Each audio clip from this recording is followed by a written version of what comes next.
ఈ program Joyce Meyer ministries partners మరియు friends ద్వారా స్పాన్సర్ చేయబడింది.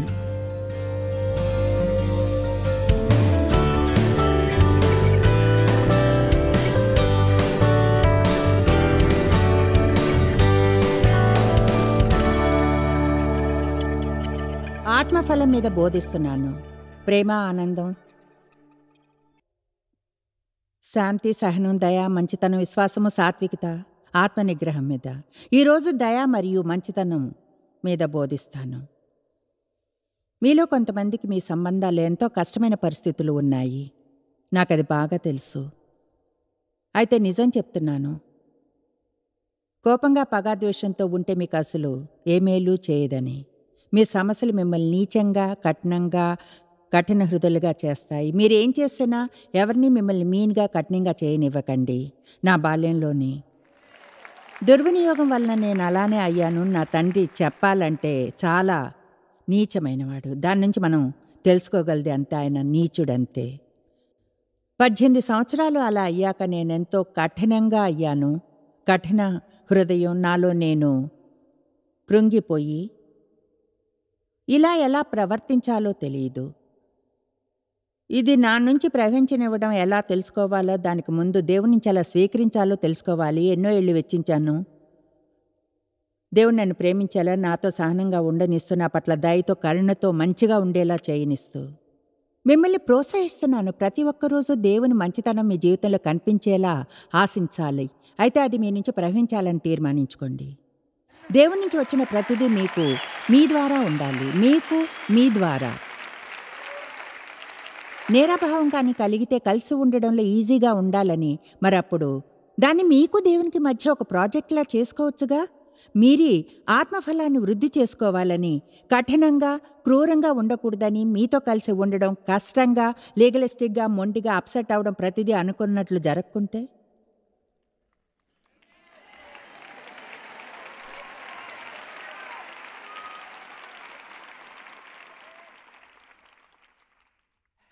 మీరు అనవచ్చు, మ్యాన్ ఈరోజు మీ నుంచి ఏదైనా వాక్యం పొందాలనుకున్నాను.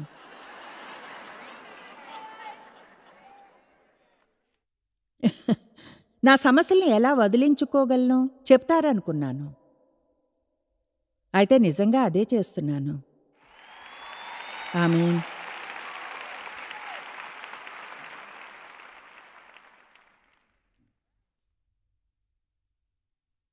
మత్తయి 9:13 చెప్తుంది, దయ అంటే ఏమిటో వెళ్ళి నేర్చుకోండి. కొలసా 3:12 కాగా దేవుని చేత ఏర్పరచబడిన వారుగా ధరించుకొనిడి, ఆయనచే ఎంచబడిన ప్రతినిధులుగా. మీరు లోకంలో క్రీస్తుకు ప్రతినిధులు. ఆయన అంటున్నాడు దాని ప్రకారంగా మీరు డ్రెస్ చేసుకోవాలని. ఆయన మీ బాహ్య వస్త్రాలను గురించి చెప్పడం లేదు, ఆయన చెప్పేది వైఖరిని గురించి. మీరు పరిశుద్ధులను, ప్రియులునైన వారికి తగినట్లు స్వయంగా దేవుని చేత వైఖరిని ధరించుకుని, మీరు జాలిగల మనస్సును, దయాళుత్వమును, వినయమును, సాత్వికమును, దీర్ఘశాంతమును ధరించుకొనిడి. దాని అర్థం మీ గురించి మీరు చెడుగా అనుకోవడం కాదు. దాని అర్థం మరొకరికంటే మెరుగైన వారు అనుకోవడమూ కాదు. కొన్నిసార్లు ప్రజలను తప్పుగా అనుకోవడానికి ఉన్న కారణాల్లో ఒకటి మనం వాళ్ళకంటే బెటర్ అనుకోవడమే. సహనాన్ని ధరించుకోండి అంటే అలసట లేని దీర్ఘశ్రమను, ఏది వచ్చినా సరే సహించగలిగే శక్తి కలిగి మంచి వైఖరితో, సాత్వికతతో.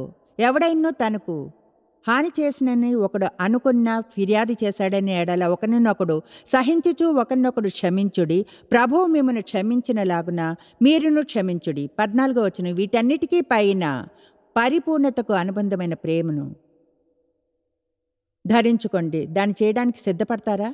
ఈ అధ్యాయంలోని మొదటి 2 వచనాలను తిరిగి చూస్తే, మీరు క్రీస్తుతో కూడా లేపబడిన వారైతే, మొదటి వచనం నూతన జీవనానికి, మృతుల్లోంచి ఆయన పునరుద్ధానాన్ని పంచుకుంటూ పైనున్న వాటినే వెదుకుడి. అక్కడ క్రీస్తు దేవుని కుడిపార్శ్వమున కూర్చుండి ఉన్నాడు. పైనున్న వాటి మీదనే మనస్సు పెట్టుకోండి, నాకు అది ఇష్టం. పైనున్న వాటి మీదనే గాని గొప్ప వాటి మీదనే, భూ సంబంధమైన వాటి మీద మనస్సుని పెట్టుకొనకుడి. పైనున్న వాటి మీదనే పెట్టుకోండి.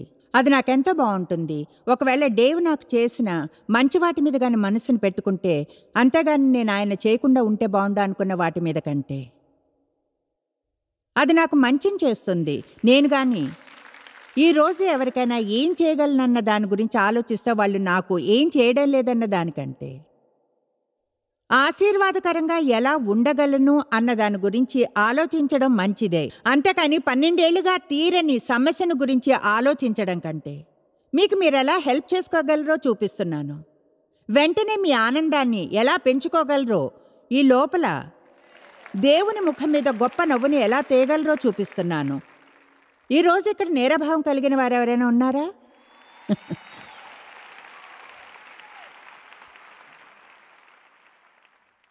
మనస్సుని పెట్టుకోండి. పైనున్న వాటి మీదనే మీ మనస్సుని పెట్టుకోండి. దాని అర్థం ఊరికే కూర్చుని మేఘాలను గురించి ఆలోచించడం కాదు. ఏంజెల్స్ను, ముత్యాల గేట్లు, బంగారపు వీధుల్లో. కమాన్, అతిగా ఆధ్యాత్మికంగా చేయకండి. ఆయన దేవుడు వేటిని గురించి ఆలోచిస్తాడో వాటిని గురించి చెప్తున్నాడు.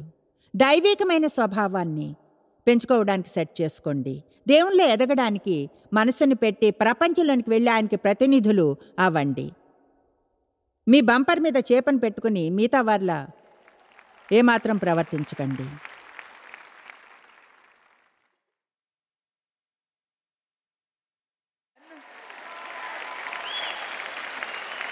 చూడండి, మీరు కానీ దేవునితో యూజ్ చేయబడాలంటే దేవుని రాజ్యంలో త్వరగా ప్రమోట్ అయ్యే విధానం ధ్యానం ఉంచడమే. ఆత్మఫలం మీద మోషే సహనంగా ఉండి ఇశ్రాయేలీయుల పట్ల దయగా ఉన్నాడు. వాళ్ళ శోధనలకు అతన్ని నిందించినా అతనిపై సణుగుతూ గొణుగుతూ ఉన్నా. నాకైతే తెలియదు అసలు వాళ్ళని ఎలా సహించాడో. తెలుసా, మోషే ఎల్లప్పుడూ అలానే ఉన్నాడు అనుకున్నా. అతను అలా ఎలా అయ్యాడో తెలుసా? 40 సంవత్సరాలు వెనుక ఏమీ కాకుండా గడిపాడు. నాకు ఆసక్తికరంగా అనిపించిన విషయం, బైబిల్ మనకు చెప్పలేదు ఆ 40 సంవత్సరాల్లో దేవునికి మోషేకి మధ్య ఏం జరిగిందో. దేవుడు అతనికి పిలుపునిచ్చి అక్కడి నుంచి బయటికెళ్ళి తన ప్రజల్ని విడుదల చేయమండం తప్ప బైబిల్ చెప్తుంది భూమి మీద ఉన్న అందరికంటే మోషే అత్యంత సాత్వికమైన వాడని. ఏది మనల్ని మృదువుగా చేస్తుందో తెలుసా? మీ వ్యక్తిగత బాధే.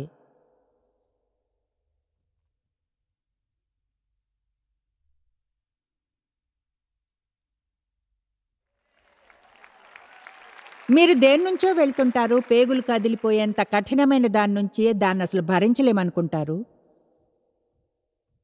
దాని నుంచి బయటకు వచ్చినప్పుడు మరింత సున్నిత హృదయంతో వస్తారు. ఈజీగా ఎడవగలరు, గాయపడ్డాన్ని మరింత త్వరగా కేర్ తీసుకోగలరు, ప్రజలతో ఏమంటారో దాని గురించి జాగ్రత్త పడతారు. త్వరగా దాన్ని జయిస్తాం, మళ్ళీ కఠిన హృదయులు కాగలం. దేవుడప్పుడు మనకు మరో డోసునిస్తాడు. మోషేకి ఆ 40 ఏళ్లలో ఏం జరిగిందో నాకు తెలియదు, కానీ నాకు తెలుసు అతను ఎంతో మూలంగా నాటకీయంగా మారిన వ్యక్తిగా ఉన్నాడని. బయటకు వచ్చినప్పుడు మిరియాము అహరోను అతనికి తీర్పు తీర్చినప్పుడు మిరియాము మోషేకి వ్యతిరేకంగా మాట్లాడినందున కుష్ఠరోగం రావడం, మోషే వెంటనే యెహోవాను ప్రార్థించి వారిని క్షమించమని అడగడం, అతనికి వ్యతిరేకంగా వారి ప్రవర్తనలకు శిక్షించవద్దండం. మనం అయితే ఇలా అనేవారిలా ఉంటాం, వాళ్ళని శిక్షించుదేవా దానికే అర్హులు. కమాన్, కొన్నిసార్లు మనల్ని గాయపరిచిన వారికి ఏమైనా చెడు జరిగితే మనసులో ఎంతో సంతోషిస్తాం. అదెలా అంటే అరణ్యం వెనకాల మోషేకి ఏం జరిగి ఉన్నా సరే ఎవరిని గాయపరచకూడదనే బయటకు వచ్చాడు. ఎవరు గాయపడుతూ ఉండడం చూడాలనుకోలేదు, ఎవరు ఒంటరిగా దుఃఖంలో ఉండడం చూడాలనుకోలేదు. యోసేపు కూడా అంతే. బైబిల్లో యూజ్ చేయబడ్డ గొప్ప స్త్రీలు పురుషులు కూడా దీన్ని వృద్ధి చేసుకోవాల్సి ఉంది. రూతు తన అత్తగారి పట్ల దయతో ఉంది. ఆమెను వదిలేసి తన సొంత దేశానికి తిరిగి వెళ్ళి బాగా ఉండి ఉండొచ్చు. అయితే ఆమె అంది, లేదు, ఇక్కడే బీదరికలో నీతో కలిసి ఉంటా, నేను ఒంటరిగా వదిలి వెళ్ళను. అయితే చివరికి ఆ దేశంలోని అత్యంత ధనవంతుడిని పెళ్లి చేసుకుంది. ఆమె వంశావళిలో క్రీస్తున్నాడు. దేవుని ప్రజలకు మోషే విడుదలను తీసుకువచ్చాడు. యోసేపుని అతని సహోదరులు బానిసగా అమ్మివేశారు, అబద్ధం చెప్పారు, అవమానించారు. అతను చేయని నేరానికి 13 ఏళ్ళు జైలు శిక్షను అనుభవించాడు. నాకు తెలియదు ఆ జైల్లో 13 ఏళ్ళు ఏం జరిగిందో. కానీ నాకు తెలిసిందంతా అతను బయటకు వచ్చినప్పుడు అతనెంతో దయగల, ప్రేమించే, వినయం కల వ్యక్తిగా ఉన్నాడు. మిగతా జీవితం అంతా ప్రజలను సేవించడానికి వెచ్చించాడు. కరువు సమయంలో అతనికి కీడు తలపెట్టిన చెడ్డ సహోదరులు తిరిగి వచ్చి అతని ముందు తల్లు వంచినప్పుడు చివరికి అతను అన్నాడు, నా సహోదరులారా, ఏమిటి నేను దేవుని చోట ఉన్నానా? పగ తీర్చుకోవడం నా పని కాదు. రండి, మిమ్మల్ని మీ పిల్లలను కూడా జీవితమంతా కాపాడి నేను చూసుకుంటాను అని.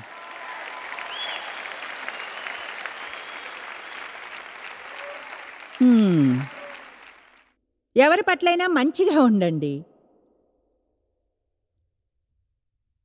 కొన్నిటిని వదిలేయండి.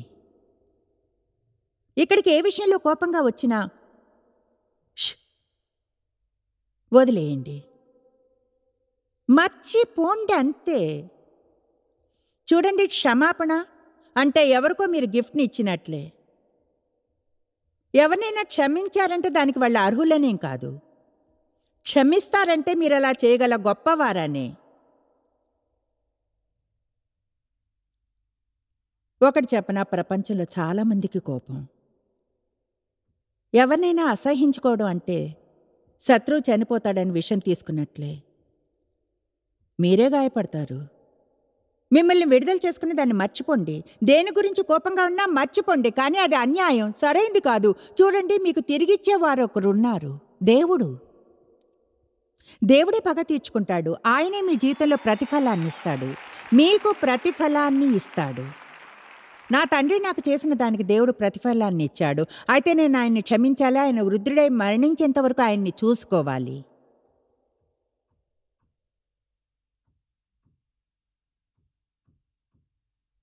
అందువల్లే నా తండ్రి క్రీస్తుని స్వీకరించాడు, బాప్తిజం పొందాడు. నాకు తెలుసు పరలోకంలో ఉన్నాడని.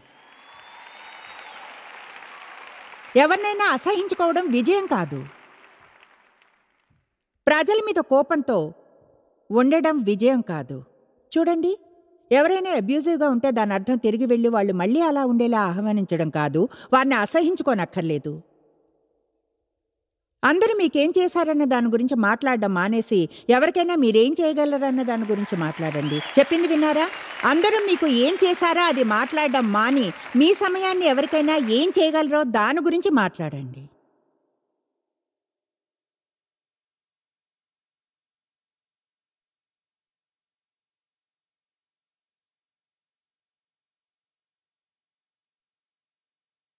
లోకానికి మనం ఏదైనా చూపాలి, ఏదో చెప్పడమే కాదు. ఇప్పుడు మీకు ఇది చాలా కఠినంగా ఉంటుంది, అది ఈజీగా ఉంటుందని చెప్పడం లేదు.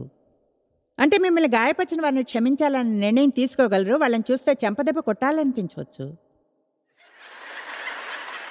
ఇప్పుడు నన్ను చూడండి, మీకు ఓ విషయం చెప్తాను. అలా ఫీల్ అయినందున మీరు చెడ్డవారని కాదు. దేవుడు దేనికోసం ఆహ్వానిస్తున్నాడంటే చెడుగా ఫీల్ అయినా మంచినే చేయడానికి ఎంచుకోమని. అక్కడే పరిశుద్ధాత్మ శక్తి అనేది వస్తుంది. మన శత్రువులను ప్రేమించే శక్తిని దేవుడిస్తాడు, గాయపరిచే వారి కోసం ప్రార్థించడానికి, మన జీవితాల్లో ఉండే హక్కుని సంపాదించుకొని వారికి తిరిగి జీవితంలోనికి రానివ్వడానికి, మన కోసం ఎన్నడూ ఏమి చేయని వారి కోసం ఏమైనా చేయడానికి. దేవునిలా అవ్వగలిగేలా, దేవునిలా ప్రవర్తించగలిగేలా. మీరు ఏదో ఒక సాధారణమైన వ్యక్తిలా ప్రవర్తించక్కర్లేదు. రక్షణ పొందని నూతనీకరించబడిన వారిలా, అపవాదిలా ప్రవర్తించక్కర్లేదు. దేవునిలా ప్రవర్తించగలం.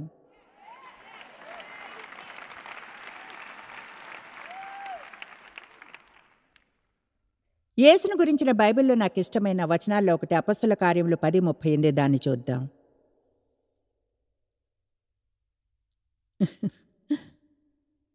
నిజంగా బోధించడం నాకెంతో ఇష్టం.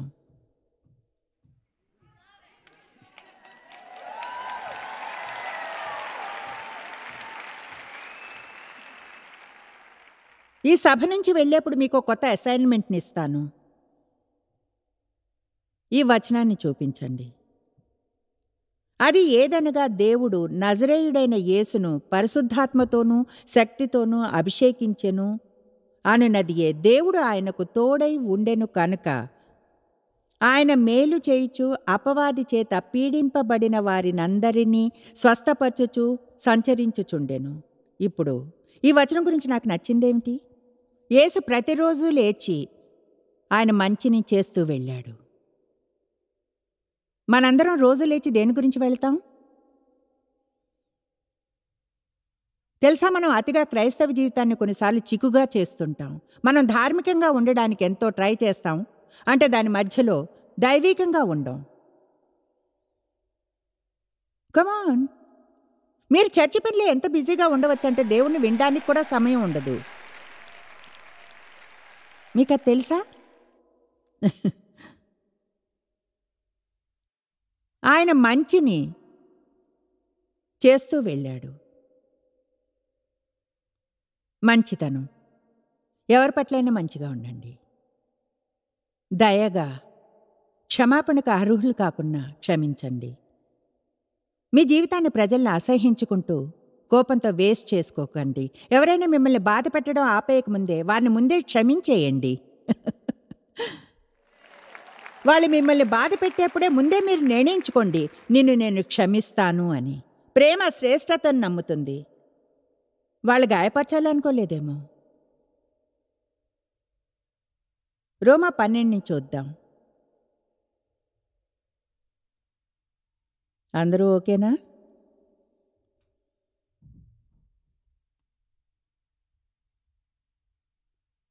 దేవుడు మంచివాడు. ఇప్పుడు మీరు మంచిగా ఉంటారు.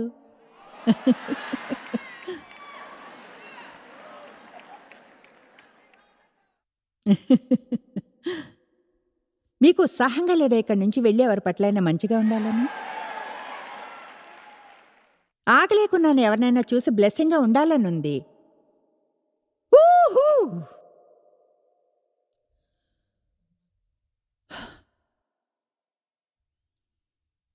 17వ వచనం. రోమా 12:17. కీడుకు ప్రతి కీడు ఎవనికీ చేయవద్దు. మనుషులందరి దృష్టికి యోగ్యమైన వాటిని గూర్చి ఆలోచన కలిగి ఉండుడి. శక్యమైతే మీ చేతనైనంత మట్టుకు సమస్త మనుషులతో సమాధానముగా ఉండుడి. ప్రియులారా, మీకు మీరే పగ తీర్చుకొనక దేవుని ఉగ్రతకు చోటు ఇయ్యడి. పగ తీర్చుట నా పని, నేనే ప్రతిఫలమును ఇత్తును అని ప్రభువు చెప్పుచున్నాడని వ్రాయబడి ఉంది.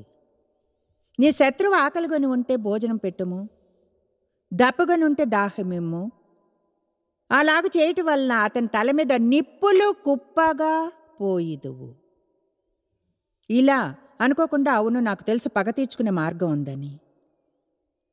మీరు దీన్ని చదివితే ఆ కాలే నిప్పులు ప్రేమే. ఇదిగో ఇక్కడుంది బైబిల్లోని అతి గొప్ప రహస్యం. మీ పూర్తి జీవితం మారిపోగలదు. 21వ వచనంతో, కీడు వలన జయింపబడక మేలు చేత కీడును జయించుము. కీడు వల్ల జయింపబడక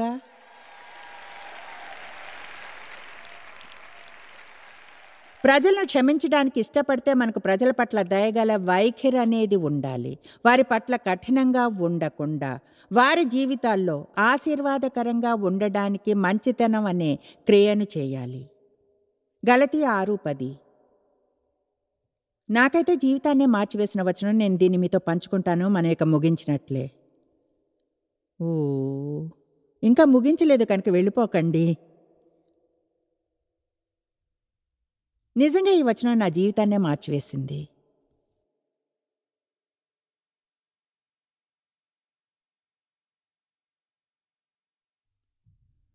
కనుక మనకు సమయం దొరికిన కొలది, అవకాశం దొరికిన కొలది, చెప్పండి అవకాశము, మళ్ళీ చెప్పండి అవకాశము. ఆశ్చర్యం, ఎవరి పట్లైనా మంచిగా ఉండడానికి మనకెన్ని అవకాశాలు వస్తాయి, అయినా మిస్ చేస్తాం. ఎందుకంటే దానికి కొంచెం ప్రయత్నం కావాలి, లేదా చిన్న త్యాగం, లేదా చాలా బిజీగా ఉంటాం, మనకు టైం ఉండదు, లేదా వాళ్ళు అసలు ఏం చెప్తున్నారో కూడా నిజంగా వినం. కాబట్టి మనకు సమయం, అవకాశము దొరికిన కొలది అందరి ఎడలను మేలు చేయుదుము. వారికి మాత్రమే లాభకరంగా ఉండకుండా వారి ఆధ్యాత్మికమైన మేలు అవకాశం కొరకు కూడా. ఇదిగో ఇక్కడ ఉంది, నాకెంతో ఇష్టమైంది. మనపూర్వకంగా లేదా మీ మనస్సు నిండా లేదా సంకల్పంతో మనస్సును పెట్టుకొనుడి. ఆశీర్వాదకరంగా ఉండాలని సమయము దొరికిన కొలది అందరి ఎడలను, విశేషముగా విశ్వాసగృహమునకు చేరిన వారి ఎడలను మేలు చేయదము విశ్వాసులకు. ఇప్పుడు చూడండి, మీ జీవితమే మారిపోగలదు. మీ పూర్తి ఫోకస్, మీ దృష్టికోణం, మీరు చూసే విధానం, అది మీ పర్సనాలిటీని మార్చివేస్తుంది. ఒకవేళ ఇక్కడి నుంచి వెళ్ళి ఇలాగానంటే, దేవా నేను మారాలి, నువ్వు నన్ను యూజ్ చేసుకో, నా జీవితంలో ఆత్మఫలం వృద్ధి చెందాలి, నేను వెళ్ళిన ప్రతి చోట ప్రజల పట్ల మంచిగా ఉండాలి. ఓ 2-3 పట్ల మంచిగా ఉన్న తర్వాత ప్రతిఫలం పొందలేదని ఫీల్ అవుతున్నట్లయితే అపవాది ఇలా అంటాడు, మరి నా సంగతి ఏమిటి? ఎప్పుడు ఎవరైనా నా కోసం ఏం చేస్తారు? అదిగో అప్పుడే మీరు ఇలా అనాలి, దేవుడే నన్ను చూసుకుంటాడు. మనం అలయక మేలు చేసితిమేని తగిన కాలమందు పంట కోతుము. ఆయన్ని శ్రద్ధగా వెతికే వారికి దేవుడు ప్రతిఫలాన్ని ఇస్తాడు. మీరు చేసేదానికి ప్రోత్సహిస్తున్నా ప్రజల నిండు ఆరంభించండి. ప్రజలు ఎప్పుడు వాళ్ళకి ఏం కావాలో చెప్తారు, ఏం అవసరమో, వారికి ఏదే సంతోషాన్ని ఇస్తుందో. అయితే మనకు కావాల్సిన దానిలోనూ అనవసరమైన దానిలోనూ మనం ఎంతగా చిక్కుకుపోతామంటే, మనం విన్న తర్వాత వాళ్ళ అవసరత తీర్చడానికి ప్లాన్ చేయడం. మీకు మీరుగా ఈజీగా చేయగలిగే వాటికి దేవుని చేయమని అడగడం మానేయండి. చేయాలనుకుని వాటిని, ఓ దేవా వారికి నువ్వు వాటిని ఏర్పరుస్తావా? అయితే మీ డబ్బులుంచి కొంచెం తీసి బయటికెళ్ళి మీరుగా చేయవచ్చుగా. ఒప్పుకుంటారా? మనం ఈజీగా చేయగలిగిన వాటి కోసం దేవుణ్ణి ప్రార్థించి చేయమంటాం, మనం చేయాలనుకోం. ఏమిటో తెలుసా, నేను చాలా కాలం అలా జీవించాను. నేనిది చేశాను, మంచి క్రిస్టియన్గా ఉండే ప్రయత్నం లాంటిది చాలా కాలం. 33 ఏళ్ళు దేవుని వాక్యానికి నేనెంతో మంచి శ్రద్ధ గల స్టూడెంట్ని. 33 ఏళ్లగా దేవుని వాక్యాన్ని బోధిస్తున్నాను. నేను చెప్పగలను ఏమనంటే, నన్ను సంతోషంగా ఉంచుకోవడానికి దాదాపు అన్ని ప్రయత్నాలు చేశాను. అయితే ఇదొక్కటే నాకు ఎప్పుడూ పనిచేసింది.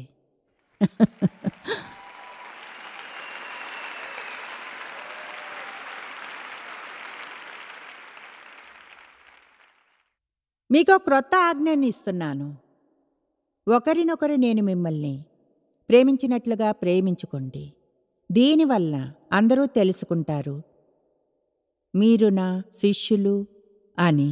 మీలో మీరు గాని ప్రేమను చూపించుకుంటూ ఉంటే మీరిక్కడకు మీ జీవితం ఎలా మెరుగవ్వగలదో తెలుసుకోవడానికి వచ్చారు. మీ ఆనందాన్ని తిరిగి ఎలా పొందగలరో, మీ పదోన్నతిని ఎలా పొందగలరో, ప్రేమ, ఆనందం, శాంతి, సహనం, మంచితనం, దయ, సాత్వికత, ఆత్మనిగ్రహం, ఇదిగో ఇవన్నీ మీ ప్రశ్నకు జవాబు. దేవునికి ఏది ముఖ్యమో అదే మీకు ముఖ్యం కావాలి. దేవునికి ముఖ్యమైన దాని మీద ఫోకస్ని ఉంచితే మీకున్న ప్రతి అవసరత మీద దేవుడు ఫోకస్ని ఉంచుతాడు. బహుశా సమయానికి ముందే ప్రార్థించడం చాలా ముఖ్యం. కష్టమైన పరిస్థితులను ఎదుర్కోవడానికి ముందే ప్రతిరోజు ప్రార్థించవచ్చుగా, దేవా ఈరోజు దయగా ఉండేట్లు చూడు, నన్ను గాయపరిచేవారిని క్షమించేలా, మనం మన పూర్ణ ఆత్మఫలంలో జీవితాలను జీవించేలా చేద్దాం. అది జరుగుతుందని అనుకోను, దాని మీద ఫోకస్ చేయాల్సింది, దాన్ని కోరుకోవాలి, ఎదగాలని కోరికను కోరుకోవాలి. మనకు ఆ కోరిక కలిగినప్పుడు దేవుడు మనతో హుకప్ అయ్యి అది జరగడానికి కావాల్సిన శక్తినిస్తాడు. మీరు ఎన్నడూ తెలుసుకోలేనంతగా జాయిస్ మేరీ మినిస్ట్రీస్లో మీరు మాకెంతో ముఖ్యం. మిమ్మల్ని అభినందిస్తున్నాం. మా ప్రపంచ వ్యాప్తపు మినిస్ట్రీ సాధ్యం అయ్యేలా చేసే మా ఫ్రెండ్స్ మరియు పార్ట్నర్స్ కి థ్యాంక్స్. అందరం కలిసి ఆకలిగొన్న వారికి భోజనం పెడుతున్నాం, బీదలకు బట్టలు ఇస్తున్నాం, సువార్తను దేశాలకు చాటుతున్నాం. మమ్మల్ని కాంటాక్ట్ చేయండి లేదా joycemery.orgని ఈ రోజే విజిట్ చేయండి. మీ ప్రార్థన విన్నపాలను కొరకు, అలాగే మరిన్ని సాధనాలను గురించి తెలుసుకోండి. జాయిస్ మేరీ షెడ్యూల్ని చూసి భాగస్వామిలో భాగమవ్వండి, క్రీస్తు ప్రేమను ప్రపంచమంతటా పంచుకోవడానికి.